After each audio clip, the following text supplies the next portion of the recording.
আসসালামু আলাইকুম। সাথে আছি কাজী আনিস মনির, অ্যাডভোকেট, বাংলাদেশ সুপ্রিম কোর্ট। বিদেশি নাগরিককে বিয়ে করতে হলে কিছু নিয়ম অনুসরণ করতে হবে। সে বিদেশি নাগরিককে বিয়ে করার ক্ষেত্রে তার বৈধ পাসপোর্ট আছে কিনা, তার বৈধ ভিসা আছে কিনা, তার আনম্যারিড সার্টিফিকেট আছে কিনা এবং সে যে দেশের নাগরিক ওই দেশের এনওসি আছে কিনা, তার জন্ম সনদ এবং সে এ দেশে কতদিনের জন্য আছে, এই বিষয়গুলো জানার পরে একজন বিদেশি নাগরিককে বিয়ে করা উচিত।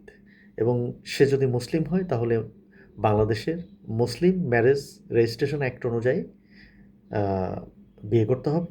আর যদি অন্য ধর্মের হয় তাহলে স্পেশাল ম্যারেজ অ্যাক্ট অনুযায়ী বিয়ে করতে হবে। এবং বিয়েতে অবশ্যই দুজন সাক্ষী থাকতে হবে। আর ক্ষেত্রবিশেষ আহ, স্বরাষ্ট্র মন্ত্রণালয় থেকে আহ, অনুমতিও নিতে হবে। সবাই খুব ভালো থাকবেন এবং এই বিদেশি নাগরিককে বিয়ের বিষয়ে খুব সবাই খুব সচেতন থাকবেন। আল্লাহ হাফেজ।